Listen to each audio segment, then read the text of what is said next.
Fala comunidade, estamos aqui hoje com mais um podcast do Pubverso e o nosso convidado de hoje é o Leonardo Caprara.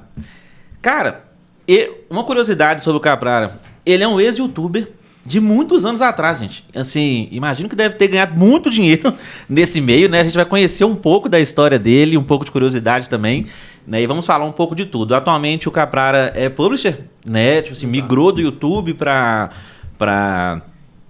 outras áreas, né? Atuou também no jornalismo, né, Caprara? Sim. E a gente vai conhecer um pouco da história dele.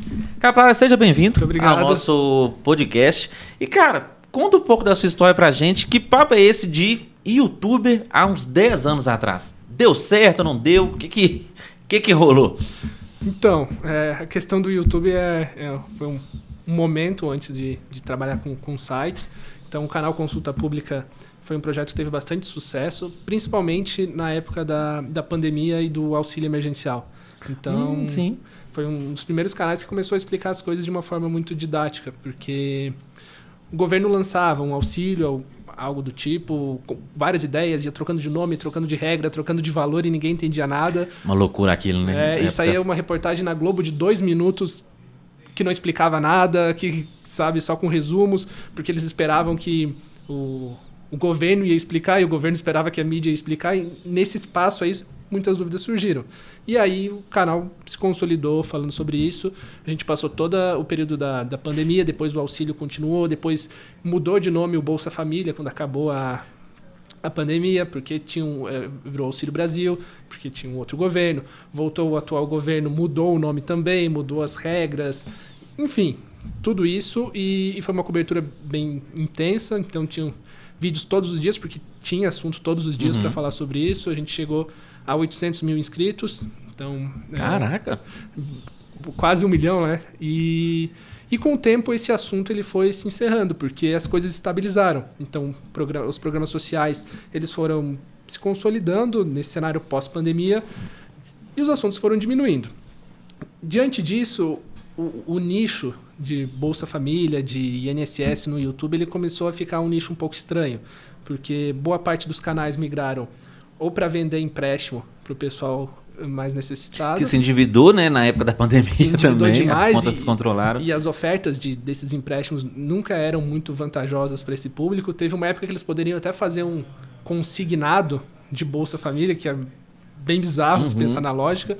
E os assuntos foram diminuindo, então a gente decidiu pausar. No meio disso teve outros problemas também, mas a gente decidiu pausar a produção, porque não tinha... Ou você teria que fabricar informações para conseguir, sabe, de forma muito criativa, mas não seria justo com o público, porque as regras, tudo estava muito estável. Então a gente decidiu pausar. E depois de um tempo, o pessoal ficou se perguntando o que aconteceu, por que um canal... Porque é estranho, um canal com quase 1 milhão de inscritos, né? E nesse canal, quando você criou, foi para falar sobre esse... na época da pandemia, né? Sobre tipo assim, os assuntos que o governo estava passando no dia a dia. E você chegou a trabalhar outros temas nesse canal ou não? Ele já existia, falava muito sobre cartão de crédito, como emitir, segunda via de contas. Sim. Coisas que o SEO clássico, todo mundo fazia. Segunda via, como emitir e tudo mais. E durante esse período de auxílios e tudo mais, foi muito de identificar o volume de buscas e começar a criar títulos exatamente. Calendário, quanto vai ganhar, como aumentar o valor, como diminuir o valor, como fazer o cadastro, passo a passo no site, sabe? E dúvidas, às vezes, bem básicas que as pessoas não subestimam. Onde encontrar o meu CPF para fazer o cadastro? Sim. Isso aí, a grande mídia não perde tempo falando sobre isso. Com certeza. Só que, na prática, para as pessoas irem lá num site, às vezes pessoas que não tiveram um nível de instrução tão alto, elas têm dificuldade de identificar nos documentos o que vai em cada lugar, como fazer um cadastro. Um tema que a gente falava muito, o que é renda total e renda per capita. Sim. Ensinando como fazer um cálculo, né? Você vai pegar o salário de todo mundo, vai dividir pelo número total de pessoas, simulando. Então, é um trabalho bem de conscientização e de explicações sobre isso. E durante um bom tempo a gente conseguiu ser útil nesse segmento. E quando a gente não tinha mais muito o que entregar, foi o momento de dar um passo atrás, pausar, porque começa a ficar um cenário perigoso. Ou eu tenho que ser muito criativo nas informações, ou mudar totalmente de segmento. que não fazia sentido para aquele público. Não tem por que postar um vídeo de outra coisa. Entendi. Teve muitos inscritos, né, assim, focado na educação ali dos benefícios que tinham do governo, né, e o mundo voltando ao normal, né, ficou tipo com uma base muito grande. Sim. Sem você ter o que entregar de informação para eles, tipo assim, né, do que eles estavam buscando. Entendi. E aí, quando você foi acabando esse projeto, vocês fizeram algum comunicado oficial ou vocês foram diminuindo a quantidade de conteúdo e parou? Então, passou também por um... O que aconteceu? Durante esse período, era 1 ou 2 vídeos por dia durante 2 anos. Então foi bem desgastante. Porque... E realmente tinha informação.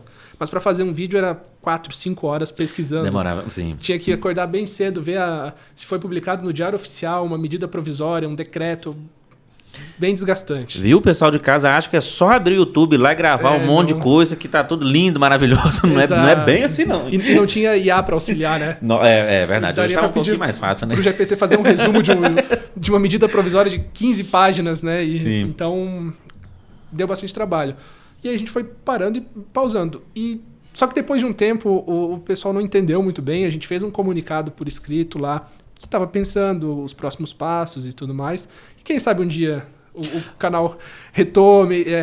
Sim. Se a gente encontrar um propósito para ele voltar efetivamente. E uma coisa curiosa aqui, Leonardo, a gente estava conversando esses dias na sala e a gente foi entrar, né, navegar no canal ali e a gente viu que teve um sumiço seu, que uma pessoa começou a gravar vídeos, né, falando que você estava desaparecido, por onde é que você andava, e tipo assim, como é que vocês receberam isso?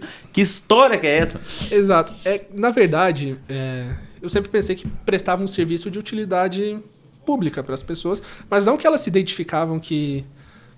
sei lá, que gostavam da minha companhia nos vídeos ou tudo mais, porque a gente nunca pensa isso, né? Então eu pensei, vou parar de gravar, as pessoas já sabem que as informações já estão consolidadas, os vídeos estão todos corretos e vão seguir em frente, achar outros canais e tudo mais. Eu achei que sabe, não tive esse ego de pensar, eu preciso fazer um pronunciamento, sabe? Oficial, né? Que a gente vai interromper o canal. Eu pensei, não sou tão importante para fazer um negócio desse. E aí, depois disso, eu até nem sabia, alguns parentes meus falaram, olha, estão me procurando no Facebook, perguntando se tu tá vivo, o que aconteceu e tudo mais. E algumas pessoas, não sei se por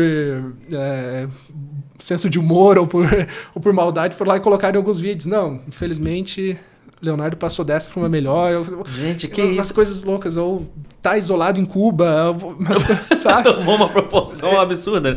E várias teorias surgindo. Então, eu fiz um pronunciamento. E em vários momentos cheguei a cogitar, voltar, mudar um pouco o estilo, trazer alguns outros conteúdos.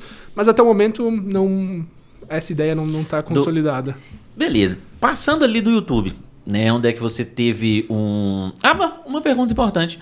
Dava dinheiro na época essa base com esse nicho que você trabalhava? Isso é bem curioso, porque quando a gente compara site com o YouTube, as pessoas às vezes, quem trabalha com site pensa, nossa, um canal de 800 mil inscritos deve estar rico, não precisa, trabalhou 2 anos e agora está aposentado. Né?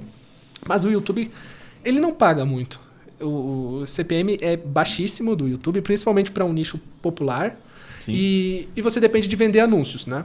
Só que a venda de anúncios para esse segmento, a Casas Bahia não vai procurar o canal Consulta Pública, sabe? Sim. Então o que sobra? Tigrinho ou coisa do governo, né? Ou empréstimo, sabe? Sim. O governo não vai anunciar também porque a gente não tem amigo no governo. Então, não vai chegar nenhuma agência vai procurar lá para falar. Diretamente. Né? Exato. Então, não vou fazer anúncio de empréstimo com taxa de juro muito alta para um público que eu sei que está recebendo uma assistência social. Então, não... Aí é uma questão de princípio. E também não vou anunciar bets e coisas do tipo, porque não faz sentido a pessoa que está num momento, uma fase que teoricamente é transitória, né, de se reestruturar. De momento de dificuldade ali. Tá apostando ou tá jogando. Então, diante disso, restringe bastante. Tanto que vários canais que abordavam esse tema migraram para review de joguinho online, de aviãozinho, coisa do tipo. Então... não foi algo que a gente nunca cogitou fazer. Não, entendi. Então, assim, dava uma grana, mas não era uma grana tão... trazendo números práticos, assim, pro pessoal da programática, que gosta bastante de números. Sim. Né?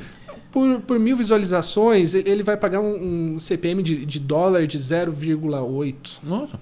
Sabe? Não chega a $1. Não, baixo mesmo. Então é bem baixo. Bem baixo. Beleza. Sacada ali do YouTube. Passou a fase. Saímos da pandemia, tudo voltou ao normal, né? Você interrompeu o canal ali. E de onde que veio a ideia de, tipo assim, cara, agora eu vou trabalhar com site, eu vou ser publisher e vou criar um portal e vou trabalhar em cima disso. Como você era jornalista, né? Tipo, no início foi para alguma coisa de notícias? Como que veio isso aí? Essa nova sacada, né? Sempre aconteceu em paralelo. Então, o primeiro site que eu criei foi de 2010 para 2011. Então, já tem muito tempo. Tem alguns que estão no ar ainda desde essa época. Em 2010, aproximadamente, eu comecei a trabalhar como redator para outros sites. Então, o primeiro site que eu trabalhei é um site do Gustavo Freitas, que estava começando. Sim. E é um site de futebol. Então, escrevia lá. Na época não tinha nem remuneração. Você mandava um banner do AdSense e todas as matérias que o autor fazia, aparecia um banner do autor e alguns do site. Então, era meio que um revenue share daquilo ali. Só que antes de ter Google News, Google Discover, então as pessoas pesquisavam, né? Então, a gente fazia muita matéria de banner do Flamengo campeão, a foto oficial, sim. classificação atualizada após tal rodada, esse tipo de conteúdo. E fui lançando sites ao decorrer desses anos. Ali por 2016, 2017, trabalhei bastante com venda de e-books.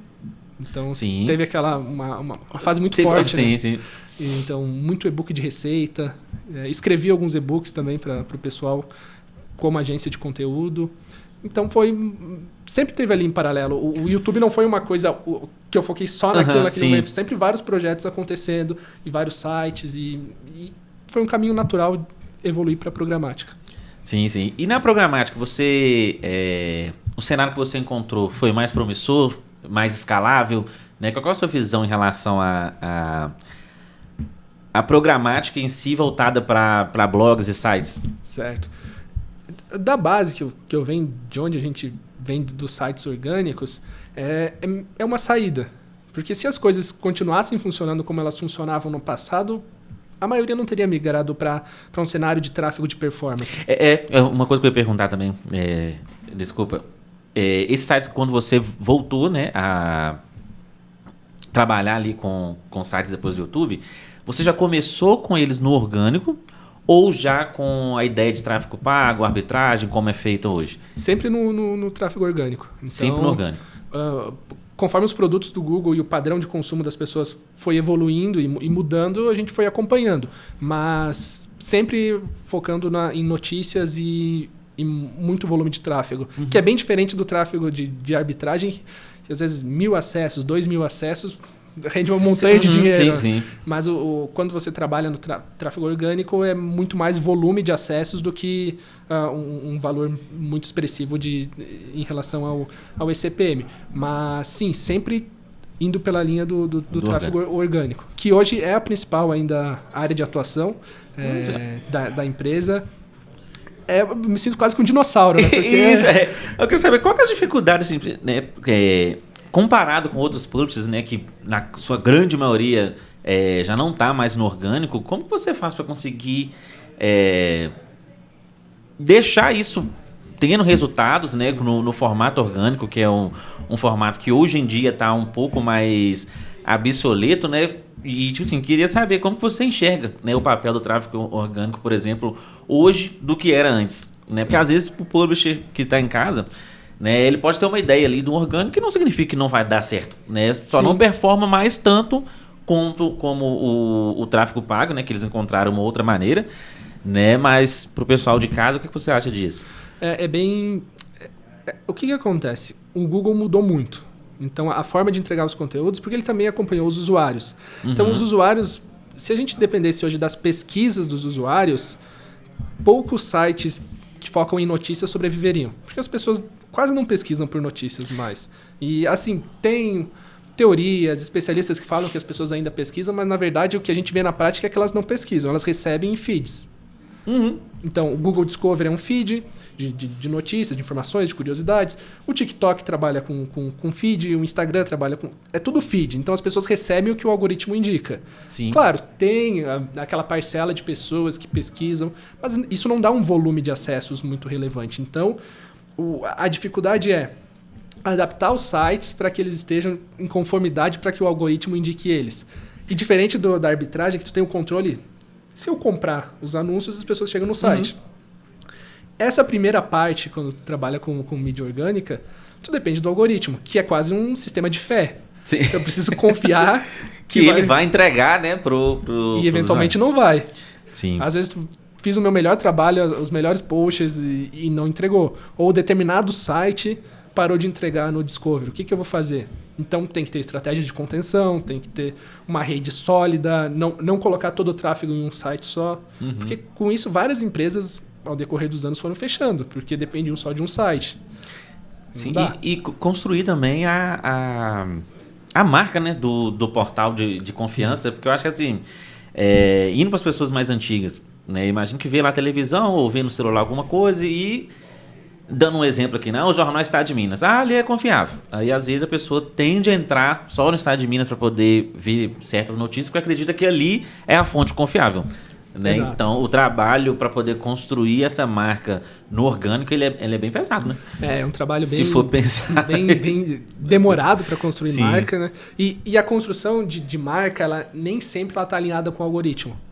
Então, tem marcas gigantescas, sites de 20, 30 anos... que eles param de ser distribuídos pelo Google. Pode ser problema técnico, pode ser problema editorial, mas assim, ter a marca não garante distribuição. E às vezes acaba virando quase que um elefante branco, porque tu tem uma marca, precisa ter uma equipe grande para manter essa marca. Sim. Precisa de toda uma estrutura, né? E se o algoritmo não te distribui, não te traz o resultado financeiro suficiente para manter essa estrutura? Em paralelo, surgem sites, empresas que sabem muito bem trabalhar esse algoritmo. O tempo todo. Com marcas que às vezes não tem tanto investimento. Só que aí entra a questão do ROI, que no orgânico não se fala tanto sobre esse retorno, sobre o investimento, mas no orgânico existe também, que é a questão. Quanto que eu preciso para manter minha marca, quantos sites eu consigo manter e quanto de tráfego isso me traz? Então é uma conta tem que fazer uma matemática ali, né? Eu imagino que os jornais grandes, igual o Estado de Minas estava quase quebrando, tem uma estrutura gigantesca, caríssima. E o retorno... Né, vários jornais têm uma estrutura muito, muito expressiva, tanto da mídia regional quanto da mídia nacional. E eventualmente a gente trabalha em parceria e é sempre um trabalho de fazer conta. Porque... o tráfego que vem do Google, que vem dos algoritmos, a ideia, e eu falo porque essa ideia também parte sempre teve na nossa empresa, que é um tráfego que vem de graça. Quando trabalha com arbitragem, você está comprando aquele lead para ele chegar até o site. Então, tu faz toda uma conta para que tenha o ROI lá no final, para que tenha o retorno sobre esse investimento. Quando o algoritmo entrega, existe essa armadilha de, tá vindo de graça, então o que eu fizer de monetização tá ótimo. Valendo. Tá valendo, porque eu não paguei nada. Sim. Não paguei nada. Investi um aqui. Sim, tem. Mas é uma conta indireta, sabe? Não consegue relacionar diretamente. Então existe muito esse erro de tô recebendo o tráfego do Google, então é só deixar rolar. Tem que fazer conta. O publisher orgânico ele tem que fazer muita conta. Às vezes até mais do que o do tráfego pago, porque a gente tem menos controle sobre...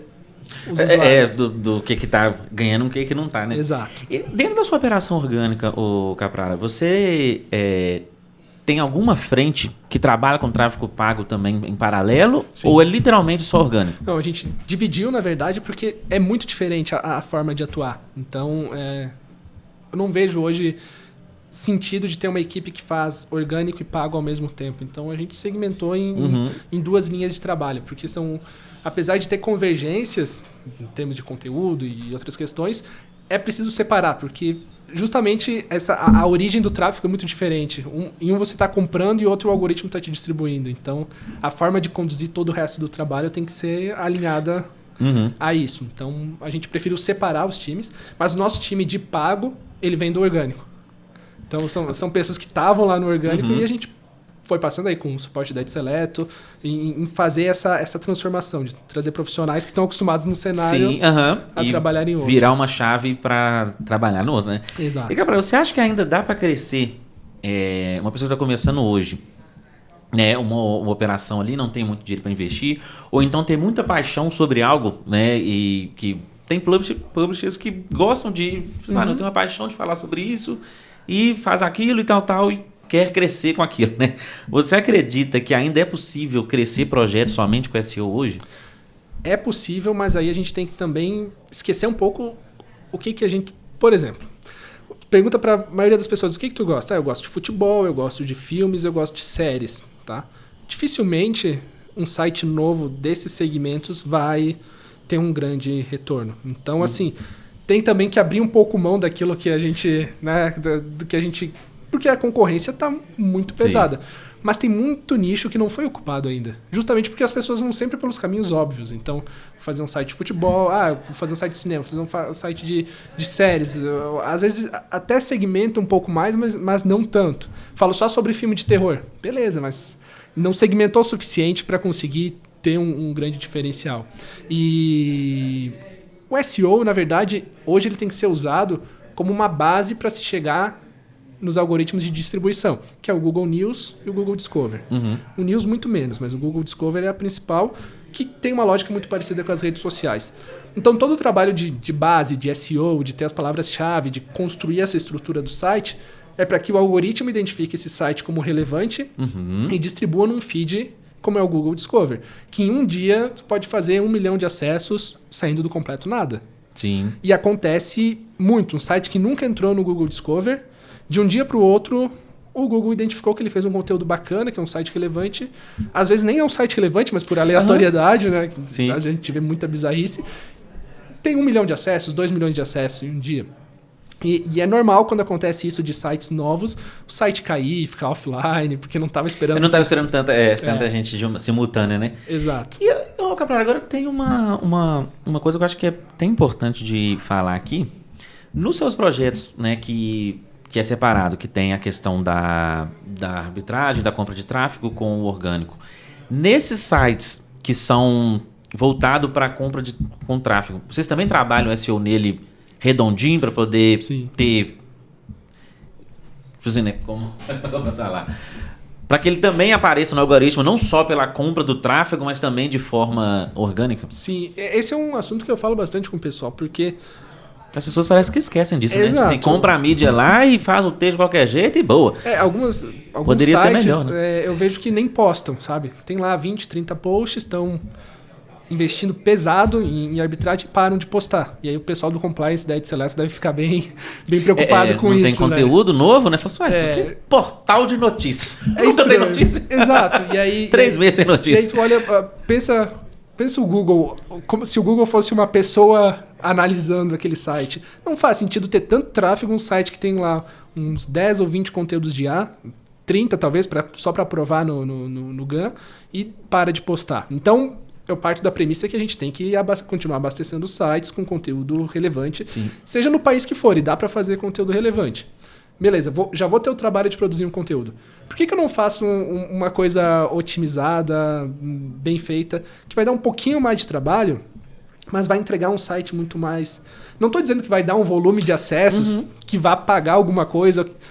Pô, mas se eu consigo atrair caminhos diferentes de navegação... Eu acho que isso até é bom perante o Google mesmo. Claro. Né? Que a gente tem a questão das políticas do Google, né, que são muito severas. Eu acho que quanto mais você tem estratégias para trazer pessoas organicamente, eu acho que o Google gosta disso. Claro. E eu acho que traz uma segurança assim, bem maior para a operação, né? E para aprovar site também.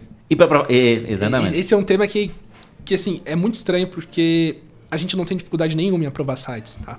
E eu não tô aqui para vender curso, porque... Ih, rapaz, passa a receita. Exatamente. Porque... A gente sempre passa uma receita aqui, tá, gente? A gente sempre entrega alguma coisa. Quando a gente fala que não tem dificuldade em alguma coisa, tem que sempre esperar para ver se não vem a venda de alguma mentoria, Não vou vender nada, fica tranquilo. Para aprovar sites, a receita é muito simples, apesar de se vender de muita dificuldade. muito se fala, teu site tem que ter página de contato, política de privacidade, essas coisas. Mas isso eu nem considero receita porque tem que fazer, né? Então, isso é o básico, né? Quando fala, o segredo é fazer o básico. Pô, mas isso aí presume... eu já parto do princípio que foi feito. Né? Tem a parte lá institucional, tem o CNPJ, tem tudo bonitinho. Beleza. O que eu tenho que fazer com o passo seguinte? Produção de conteúdo. Então, eu vou produzir conteúdo útil. Qual que é um erro que eu vejo? Eu vou automatizar um bot aqui no N8N com produção de conteúdo pelo GPT e deixo o GPT fazer os títulos, qualquer coisa, e sai um conteúdo reciclado genérico. Eu acho que esse é o que mais tem. E muitos são aprovados ainda. Muitos são aprovados, mas em algum momento vai se tornar parar, mais difícil e principalmente se pega um GAN novo. Eu quero aprovar um site numa conta nova. É mais difícil, é mais criterioso, o site tem que ter uma qualidade maior. Então, bota um pouquinho mais de capricho nisso, não faz os conteúdos são todos muito iguais quando a gente deixa a IA pensar até na linha editorial. Vai ser 5 dicas de educação financeira, dicas de como conseguir um cartão de crédito, conteúdo que todos os sites de finanças, falando do nicho de finanças, que é, um dos maiores, todos os sites fazem, sabe? Então, pensa um pouquinho mais. Vou começar uma operação, digamos, no México. Faça uma lista ali dos 20 maiores bancos. Pesquisa algumas palavras de cauda longa desses bancos, sabe? Como abrir a conta do Nubank para menores no México. Dando um exemplo que eu nem sei se tem, tá? Mas aprofunda um pouquinho mais e faz um conteúdo de maior valor. Vai indexar, vai começar a trazer alguma coisinha de acesso, que não vai pagar a conta, não vai... Mas a ideia é aprovar, né? Não paga nem um feijão tropeiro. Se a gente tá em Minas, não paga nada. Mas dá uma saúde pro site para ele ser aprovado de uma forma mais fácil. Não, total. E, Caprara, dentro do SEO ali, da parte orgânica, o dinheiro é mais difícil, né? Do que no tráfego pago. Na sua experiência, né, de toda a relevância que você tem, onde você acha que pode ser melhorado para que esses sites orgânicos consigam trazer mais dinheiro para o site? Sim. De tipo assim, onde é que deixa o dinheiro na mesa, onde é que o cara tá errando ali de não conseguir fazer com que o site dele performe? Sim. Isso aí eu posso ficar falando aqui umas 3 horas porque já perdi muito dinheiro. Tá? Nossa, então... Olha o ouro sendo entregue. Já passei por... Primeira coisa, quando a gente tem um site de orgânico e entende pouco de programática. Eu tô falando porque eu tava justamente nesse cenário, né? E hoje eu olho para trás e penso, perdi bastante dinheiro. Vou encher de anúncio. Porque é o raciocínio lógico. Quanto mais anúncios... A pessoa acha, imprimindo dinheiro. Tudo, lombrando a página toda, tá me dando dinheiro. Tá ótimo. Aí tu entra naquele site que... Cadê o conteúdo, né? É pop-up de anúncio, tem um vídeo, tu clica em alguma coisa já caiu numa casa de apostas. Não dá pra saber como... Mas não é assim que funciona. E aí, falem com a Ed Seleto para conseguir entender mais sobre isso. Nem sempre aumentar o número de anunciantes, ou mesmo pensando só a programática do Google, vou aumentar o número de blocos. Não quer dizer que vai trazer mais dinheiro. Sim. Eventualmente vai piorar a experiência do usuário e... não vai dar resultado financeiro. Pode piorar o CPM de outros blocos. E tem que entender quanto que vale cada bloco. Hoje, se perguntar para 95% do pessoal da mídia tradicional ou dos sites orgânicos, pergunta qual o bloco mais valioso do site. Ninguém olha.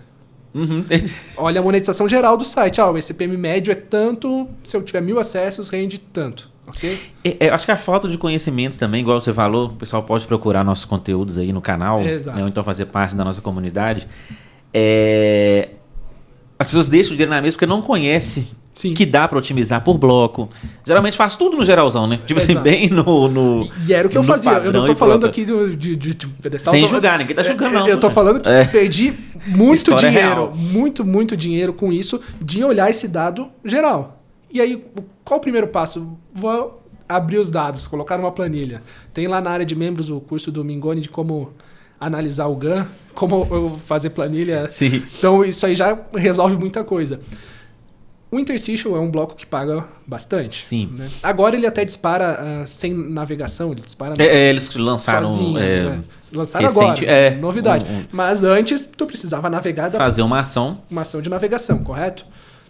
Se tu encher a tua página de blocos, de repente não era melhor ter um bloco de matérias sugeridas com um bom CTR para fazer o usuário navegar e chamar um interstitial? é uma conta que o player orgânico tem que fazer, que é muito feita no pago. Sim. Taxa de cliques, onde é que eu vou colocar banner e tudo mais.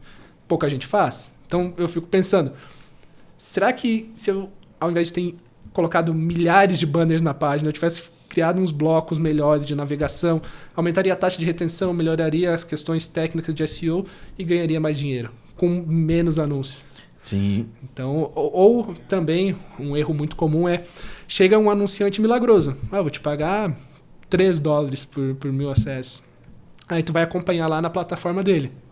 E aí tu vai comparar os dados com os dados que tu tem do Google de acessos e nunca bate. Então, o mercado de mídia orgânica tem muito acordo que é obscuro. Sim. Então, é outro cuidado que tem que ter. Então, essas são questões que não dá para deixar dinheiro na mesa. Porque como a gente não tem controle da aquisição dos usuários, é o algoritmo que distribui, Sim. tem que estar sempre trabalhando como se fosse um agricultor, que fez lá a sua lavoura, fez a colheita, pegou o dinheiro, ele não gasta tudo de primeira. Sim. Ele guarda porque ele sabe que pode chover. Isso, pode ter uma seca. Uma seca ou muita chuva, sabe? Alguma praga. Uma crise, uma taxação. Tem que estar sempre taxação sempre tem. Taxação fica sempre pior. Essa aí já pode contar como certo. Exatamente. Então tem que ter esse trabalho de agricultor. Conseguir uma boa safra aqui, 6 meses bem de tráfego orgânico. Guarda dinheiro, faz as contas, se estrutura, tenta melhorar as métricas. Pode passar alguns meses em baixa, depois vai voltar. Então tem que entender esse ciclo. E uma coisa que você falou aí, que eu acho interessante, é trabalhar, por exemplo, as melhores... Se você tem uma equipe, né? As melhores matérias, né? Que tem mais acesso, deixar ela na frente da página. Sim. Porque no layout também, né? Eu imagino que tendo um layout mais limpo, com menos anúncios, mas induzindo o usuário a se interessar por outros tópicos, por um jornalista específico que às vezes ele gosta mais de ler sobre aquilo, né? Pode ajudar essa navegação dentro do site por mais tempo, né? Sim, e tá Tem muito isso fácil também. de fazer isso atualmente. Pensa, meu primeiro site é de 2010. Então o WordPress era Não vai básico. ser reprovado nunca? Você não vai ser banido nunca? Mas pensando em questão tecnológica, para fazer posts relacionados por CTR em 2010, 2011, 2012, tinha que contratar um time de desenvolvimento para conseguir fazer isso. É muito difícil. Hoje é muito fácil. Então tu consegue, por exemplo, fazer uma matéria sugerida para trazer um bom CTR, chamar o interstitial e conseguir uma boa remuneração. Tu faz isso com o GPT. Faz isso, sabe, com uma IA, puxando de algum banco de dados. Então tá fácil de fazer. Tem ferramentas automatizadas de sistemas de posts sugeridos. Tem empresas que fazem isso.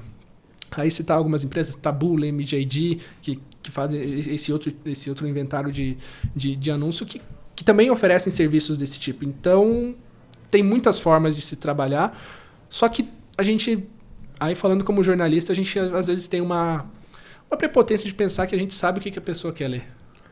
Sabe? De, tipo, eu sei quais os assuntos que a população quer ler, eu vou fazer aqui o que eu acho legal. Tu tem que fazer o que as pessoas clicam, essencialmente. Né? É isso que as pessoas querem ler. Exatamente. Então, abandonar um pouco isso de, eu acho que é isso aqui que a sociedade tem que ler. É o segredo do fracasso, porque as pessoas seguem os fluxos conforme eles vão se desenhando. Então, não adianta a gente querer manipular isso. É bom sempre estar atento, né? Observando o que o mercado tem... Exato. Vem trazendo, né? Cabral, você acredita que muitos publishers ainda olham um pouco para dados quando o tráfego vem do orgânico? Sim. Eu, particularmente, trabalhei com Medobs, tipo assim, todo mundo tá cagando pro orgânico. A verdade é essa. E pode ter até muitos acessos, mas a pessoa não precifica, não dá devida atenção, né? O que você acha que pode ser feito para poder equilibrar isso, como você trabalha nas duas frentes, né? Imagino que você tem bons resultados no orgânico também. Sim. A crença geral é que precificar é perder dinheiro do orgânico. Tá? Então, é isso que se pensa. Porque por que eu vou baixar a minha taxa de correspondência, meu match rate de anúncio de 98%, eu vou baixar para 80% e perder aí 15%, 20% da minha monetização? Essa é a crença geral. Sendo que eu não estou comprando o tráfego, tá vindo mesmo, então deixa vender tudo. Tá vindo lá do Google, eu vou deixar vender tudo. E é isso que eu pensava até pouco tempo atrás, sabe? Não faz sentido eu abrir mão de parte do meu inventário. Mas aí tem que chegar num ponto médio disso, entre o tráfego pago e o tráfego orgânico. O que acontece muito do tráfego orgânico? Picos de acesso. É muito difícil precificar algo que é muito instantâneo. Por exemplo, uma URL nova que nunca teve acessos, teve 200 mil acessos no intervalo de 2 horas e depois zerou. Como que tu precifica isso, né? Sim. Tu vai ter uma precificação padrão lá do site, regras e tudo mais, mas não tem como fazer um trabalho super caprichado, como poderia fazer, por exemplo, se esses 200 mil acessos fossem diluídos em 24, 48 horas, uma semana. Então, as pessoas têm que entender o seu inventário. Não tem muito sabe? controle, né? Ou push, por exemplo. Push é difícil de precificar para quem trabalha com notícias, porque os sites de notícias disparam a cada meia hora, 15 minutos, às vezes, substituindo a notícia anterior. Então, imagina... São URLs novas, né? Mas tipo assim... Pô, não... Aí tu vai chegar pro teu EDOPS e falar, olha, tá saindo uma matéria agora, eu vou mandar um push. Esse pico de acessos do push, dependendo do tamanho da base, vai durar aí 15 minutos. Então, precifica aí. Não tem o que precificar, porque não dá tempo do dado chegar no GAN para ele fazer uma precificação. Então, nesse sentido, ok. Mas aí tem algumas matérias que duram 48 horas no ar. Um volume gigantesco de acesso. Às vezes vale a pena baixar um pouco o match rate para que o usuário tenha um caminho de navegação, vá para outra matéria, chame o interstitial, né? É o equilíbrio ali, né? Que aparece anúncios num tempo maior de intervalo, dando mais tempo de tela para esses usuários de navegação. E, em contrapartida, às vezes, ganhando um pouco mais, né, exibindo menos. Exato, né, extraindo o máximo de receita dentro da forma equilibrada ali do que imprimindo toda hora. Sim. Ou um offerwall, Concordo. por exemplo. Fiz uma matéria super exclusiva, um furo de reportagem, sei lá, dando uma dica aí pro Léo Dias. Léo Dias descobriu aí uma grande... Fofoca. Neymar traiu de novo. Mas aí não... Vamos falar de novidade. Sério? De novidade, uma coisa aí... Não me diga. Vamos buscar uma coisa super nova. Postou. Ele poderia eventualmente ligar um offerwall porque as pessoas aguardariam para ver esse anúncio, para ver o que ele tá falando, né? Agora... É fofoca, né? Quem não gosta? Pensa o contexto lá do outro site que fez um conteúdo que já saiu em todos os sites. Por exemplo, vai subir a taxa Selic. Todos os sites do Brasil fazem a mesma matéria, que subiu 1%. Se tu ligar um offerwall, tu está concorrendo com um monte de outros sites que têm a mesma informação, talvez a tua taxa de drop ali seja elevada. Então, o publisher tem que pensar entendendo a jornada do seu usuário. E isso é só mergulhando em dados para entender como que se comporta cada contexto. E tem que ter um EDOPS. Um bom EDOPS. Aí, fala com a EdSelect. Aqui tem muitos, tá, gente? Muitos. Verdade. Cara, que práticas simples poderiam aumentar a receita de quem já tem bom tráfego orgânico?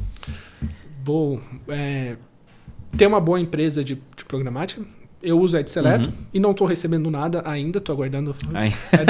Alô, pessoal, se quiserem patrocinar, mas estou dando a dica de graça aí. Mas tem muitas empresas. Inclusive, falando de patrocínio, pessoal, nós estamos abertos a patrocínio, tá? Quer patrocinar pro Biverso?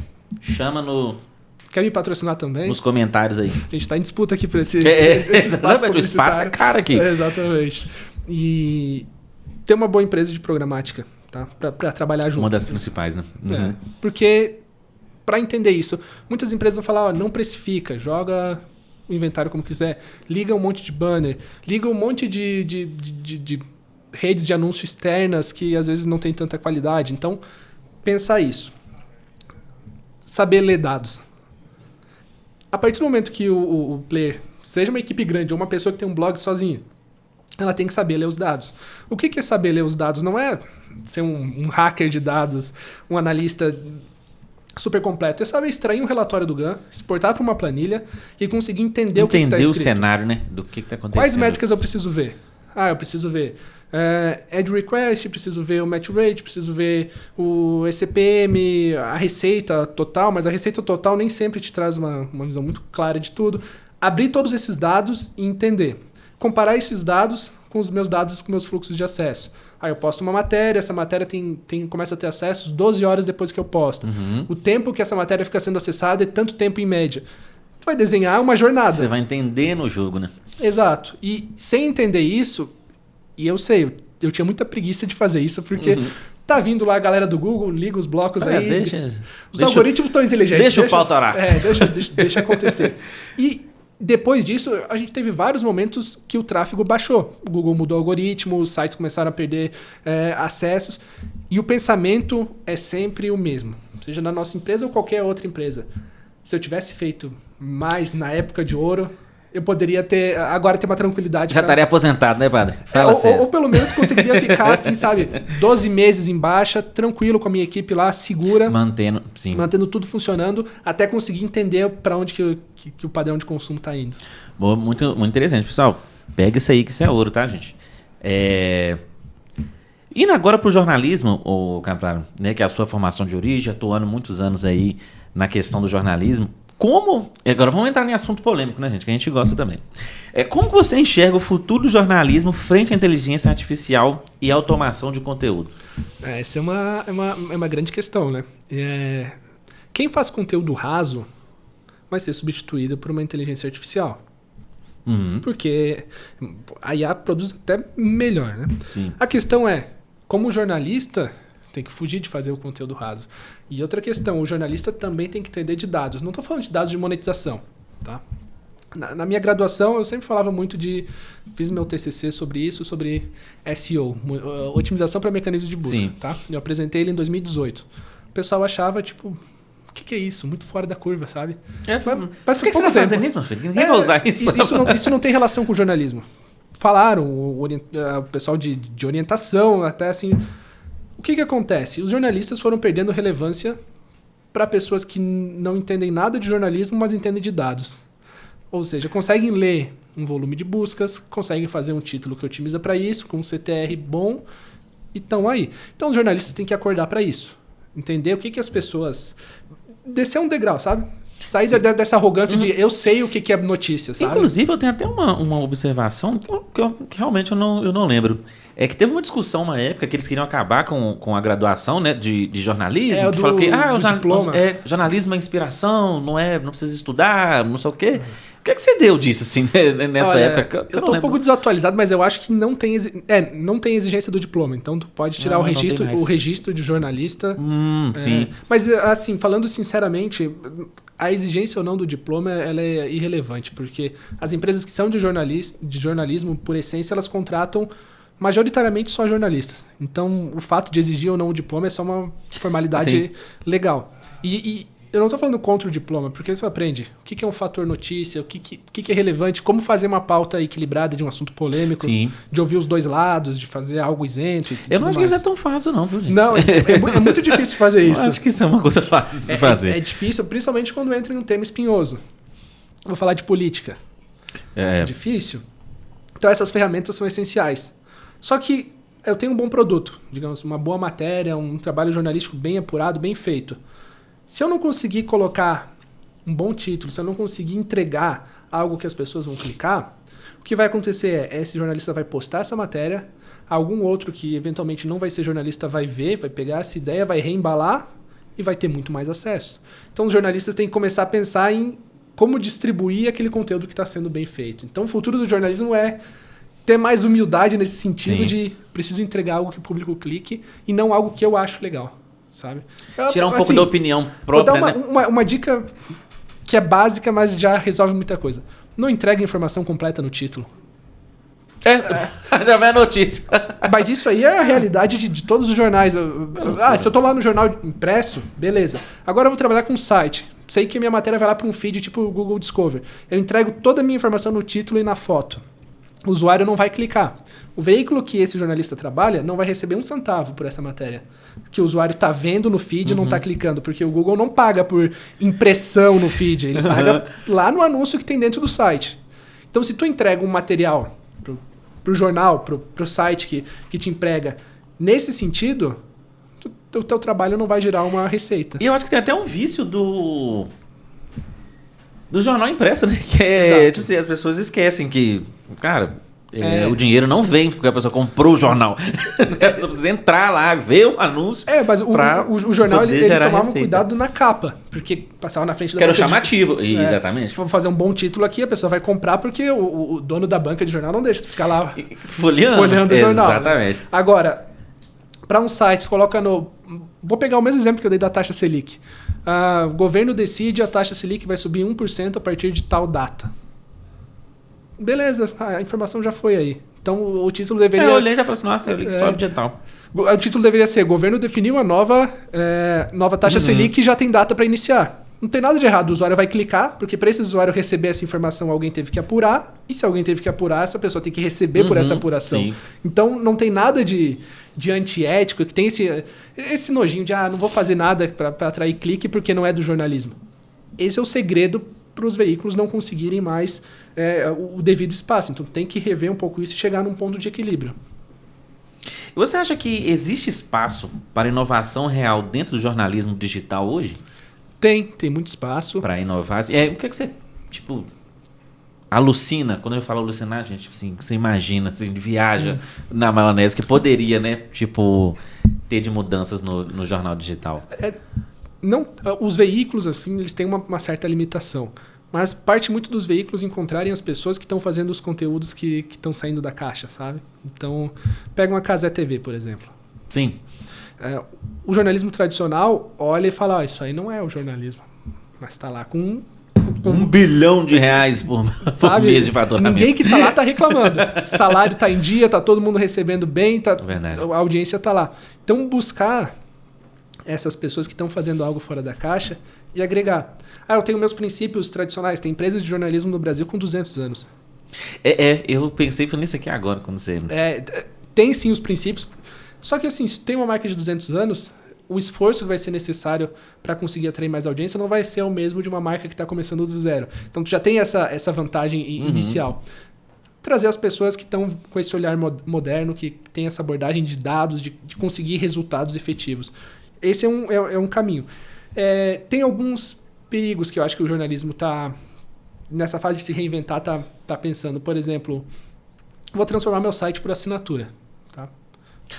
Tem igual uma revista por assinatura, esses tipos de coisas assim, né? Mas aí tem que pensar duas vezes. Será que o meu conteúdo é tão bom a ponto de alguém pagar para ele? Lendo. Sim. Sendo que tem outros sites que estão entregando um conteúdo parecido. É uma avaliação, tem que ser feita com cuidado, né? Tem sites que fazem isso, um conteúdo que sim, que já vi. Eles tipo assim, entregam um pouquinho e aí você tem que assinar para ver. Eu acho que o Super... Não sei se você é de Belo Horizonte. Sim, tem o GZH no Rio Grande do Sul, que é da Rádio Gaúcha, que é do grupo RBS, que tem algumas colunas que é por assinatura. O Valor Econômico tem isso. Então, são sites que entregam um conteúdo bem diferente, que só tem lá, apuração exclusiva. Vai atrair assinantes. Agora, transformar isso num movimento de massa, de todo site achar que tem um conteúdo... Tem que olhar bem no espelho e pensar... Eu sou tão bom assim, gente. Exato. Eu sei que com tanta notícia aí fora, escrita de tudo. Então, assim... E não pense só... Não vou só eu olhar o meu veículo. Pergunta para mais pessoas. Tu assinaria para ler isso? Então, são perguntas que têm que ser feitas nesse momento. E eu acho que a galera de BH aqui assinaria o Super, hein? O Super era 25 centavos. Mas o jornal era só tragédia. Mas só que era tudo aqui de pé. Então, filho, todo mundo passava no sinal e comprava. Eu falei assim... Assine o Super por 25 centavos para poder ver a fofoca do bairro do dia. Ótimo. Venderia demais. Quem gosta de fofoca, assinaria o grupo VIP do Léo Dias. Pra saber... deve ter, né? Com certeza. Não sei, se você não tem, fica a ideia aí. Deve ter. Gosta aí agora esses dias dos jogadores do Inter que estão traindo. A torcida do Inter pagaria para saber em primeira mão onde é que eles estão, qual o carro deles e tudo mais. Então, faz sentido. Então tem que pensar bem nisso. Sim, as grandes plataformas ainda terão o mesmo poder de distribuição de notícias, na sua opinião? Elas têm um poder gigantesco, domínio da distribuição, só que nem sempre são notícias. Essa é uma questão. Nem tudo que a gente posta... Nem tudo é notícia, né? Nem tudo é notícia. Eu postei lá a receita informação. do chá de camomila. É um artigo informativo, legal, mas não tem um fator notícia nisso. Porque a notícia, ela parte desse fator... Tem um exemplo clássico que é tipo, quando o cachorro morde a pessoa não é notícia, mas quando a pessoa morde o cachorro é notícia, porque tem um ineditismo, tem uma relevância. As plataformas, elas têm uma relação conturbada com o jornalismo, porque o jornalismo traz muito problema. Geralmente é descobrir um escândalo, sabe? Então é complicado. Tem que fazer... Os veículos de comunicação, eles têm que se equilibrar. Eu tenho um setor de notícias que traz as novidades, e um setor também de performance que vai trazer a receita do chá, vai trazer a dica para tirar mofo, vai trazer a forma certa de cortar uma melancia. O jornalista tradicional, mais informativo, né? ele se sente muito mal de fazer essas matérias, tá? É porque ele gosta mais do investigativo, né? É tipo assim, o jornalismo é tipo O hard investigar. news, né? Exatamente. Como... Ele se imagina num cubículo lá sei lá, dos filmes lá do... No cativeiro, do você indo Watergate. atrás dos outros e perguntando, Exato, aquela exato. coisa toda. Investigando tudo pra criar uma matéria robusta, profunda e que... E às vezes vai Pra acabar levar uma- fazendo a notícia de como cortar uma melancia. E vai ter que fazer, porque se as pessoas estão clicando... Faz parte do trabalho, o dinheiro tá Exato. nisso, né? Os portais não estão Sim. muito interessados somente no que as pessoas querem. As coisas importantes que se devem informar, né? É mais porque dá mais engajamento, que dá mais clique e etc. Exatamente. Caplara, que conselho você daria para quem quer se manter relevante no orgânico nos próximos anos? Se é que esse orgânico vai durar muito tempo. Tá, vamos lá. Calma que... nossa raça não é extinção. Os orgânicos vão continuar existindo, sabe? Porque E também pode acontecer ao contrário, né? Pode Se o acontecer ao tráfego contrário. pago diminuindo e voltar, porque eu acho que tem coisas que vai e volta, É. às vezes fica em alta, às vezes fica em baixa. Vai saber, né? pode acontecer, como pode não acontecer, mas sempre tem um caminho a ser seguido. Eu vejo uma galera aqui do Pubverso que era muito forte no SEO, migrou pro tráfego pago, deixou mais espaço e alguns players foram se aproveitando desse Sim. espaço também, né? Mas parte muito da diversificação. Então, eu sei que é difícil para a pessoa que está lá, vou começar um site aqui sozinho, eu falar assim, ao invés de começar um site, começa 5 sites. Ou compra 2 sites, começa outros 2. Mas tem que ter uma diversificação. Vou trabalhar em diversos nichos, vou tentar diferentes abordagens. Um eu faço artigo maior, outro eu faço artigo menor. Tem que ter variáveis e ir testando e ser um hard user da plataforma que tu quer. Se eu quero ter um site que vai bem no Instagram não dá muito clique, né? Mas no Facebook, no grupo do Facebook, notícia de bairro funciona muito. Nó. Página de funerária, o número de comentários, De funerária? sim, é gigantesco do obituário. Então, assim... Sério? Eu não sei, faz um criativo aí de... Tem 2.000 comentários, às vezes uma cidade a cidade tem 2.000 habitantes. Sai lá um post de que morreu alguém, tem 1.000 comentários perguntando, morreu do quê? Engajamento gigantesco. Aí, ó, Tupi da Zoeira. Fica a dica, tá? Então, lá no bairro tem que ficar de olho tem uma nisso. página dessa, o Instagram. Nossa, a gente sabe de tudo. Tudo que acontece, alguém já passou, já viu, já manda pro cara, o cara já publica. Fala, gente, aqui no exatamente. Tupi, ó, mataram agora. Não, morreu de quê? Em Porto Alegre tem isso, tem o Porto Alegre 24 horas, que era uma página de Facebook que as pessoas mandavam as coisas e elas postavam muito rápido. Ó, deu um acidente em tal avenida e tal. Hoje eles têm site, o site está no Discovery, eles estão na TV, tem uma TV própria. Pra você ver. E o engraçado é que esses tipos de notícias às vezes vêm que a própria pessoa que tá passando aqui vê e já sabe que o portal faz isso, Exato. grava e manda pra ele. Exato. Ele nem precisa estar em todo lugar, ele tem repórter, gente, que trabalha de graça pra ele, Sim. cobrindo toda a matéria. E essa pessoa sabe que se ela mandar, às vezes, pra Globo, talvez ninguém vai ver. Né? Esse é um Então, ponto esse bem contato. interessante. Então tem que usar as plataformas. Eu quero fazer um site pro Google Discover. A primeira pergunta que eu faço é, tu usa o Discover? Não uso o Discover. Então, teu projeto está fadado a um fracasso. Tem que usar, ver o que está funcionando. Estou usando e vejo um site que aparece muito no meu Discover. Eu pego esse site, eu olho, vai lá no sitemap dele. Quantos posts esse site faz por dia? Esse site aqui faz 50 posts por dia. Então, também vou fazer 50 posts por dia. É difícil? É difícil, mas se não quer passar trabalho, não começa. Vai para algo que se encaixe. Então, tem que analisar o que está acontecendo e saber. As pessoas tentam muito começar no Discover, ficam uma semana postando 20 matérias por dia, que já é um número bem bom, aí param 2 dias, depois retomam.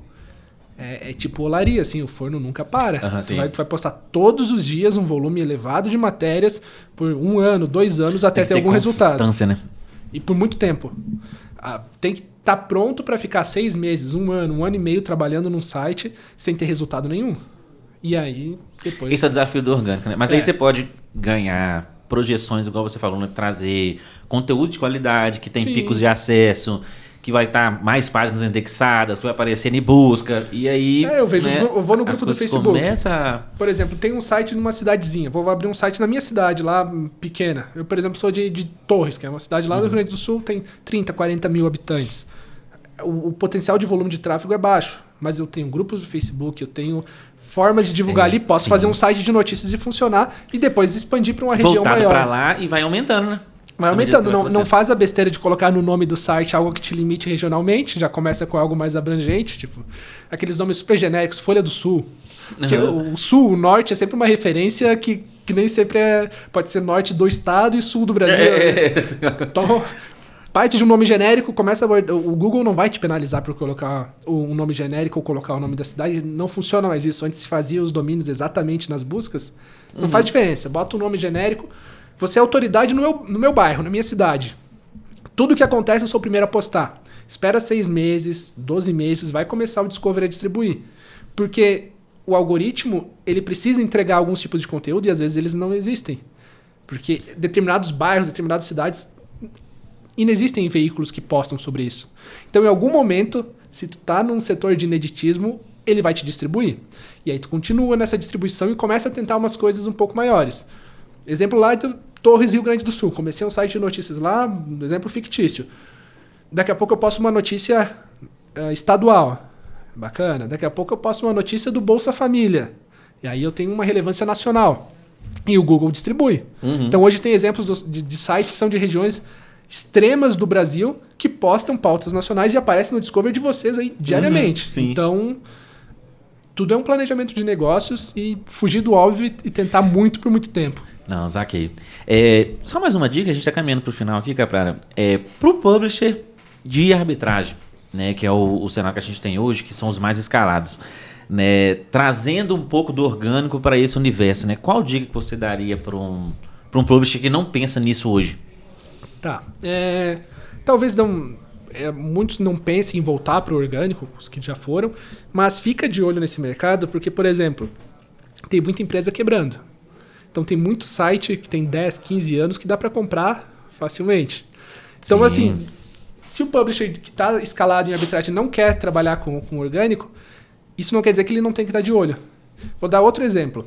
A rede de display no Brasil, os acessos nos sites, boa parte vem do Google Discover, porque é onde majoritariamente os usuários clicam nas notícias.